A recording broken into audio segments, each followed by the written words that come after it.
first appeared in January 1849 in Marx's journal Neue Rheinische Zeitung.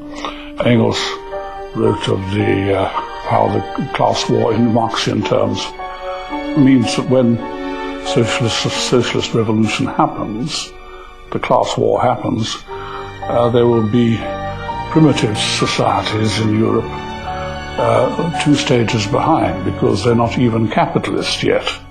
And he had in mind the Basques and the Bretons and the Scottish Highlanders and the Serbs, and he calls them racial trash, Abfälle, racial trash, and they will have to be destroyed, because being 2 stages behind in the historical struggle, it will be impossible to bring them up to the point of being revolutionary. He spoke about the vulgarity and dirtiness of Slavic people, you see. And he thinks, for instance, that Poland has no reason to exist. The classes and the races, too weak to master the new conditions of life, must give way. They must perish in the revolutionary Holocaust. Karl Marx. Marx began it. He was the ancestor of modern political genocide, and I don't know that any European thinker of the modern period before Marx and Engels ever publicly advocated racial extermination. I can't find anything earlier, so I presume it starts with them. The teachings of Marx and Engels were carefully studied by Lenin, the man who established the first Marxist country on earth. 1 year after Lenin's death in 1924, the New York Times published a small article, which at the time went almost unnoticed.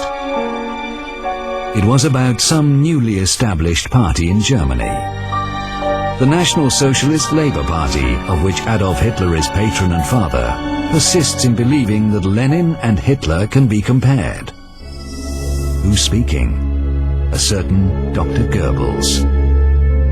On the speaker's assertion that Lenin was the greatest man, second only to Hitler, and that the difference between communism and the Hitler faith was very slight, a faction war opened with whizzing beer glasses. Amazing. The future Nazi propaganda minister Goebbels was openly declaring that the difference between Lenin's communism and the Hitler faith was very slight. As we read, it didn't go down well with potential voters, so the Nazis changed their tactics.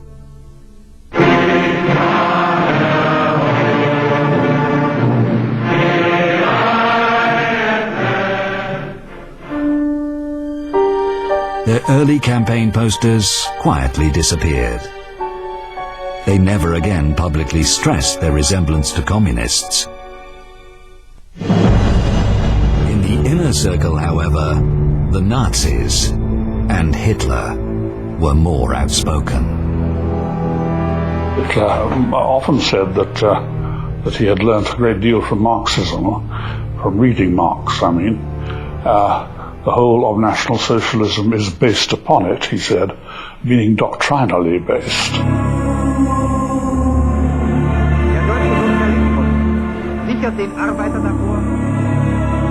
People keep forgetting that Nazi regime in Germany was also socialist. It was, they officially were called National Socialist Workers' Party. So it's a branch of socialism. The Soviets were international socialists, and those were, in Germany, national socialists. So it's the same thing in reality, only slightly different interpretation.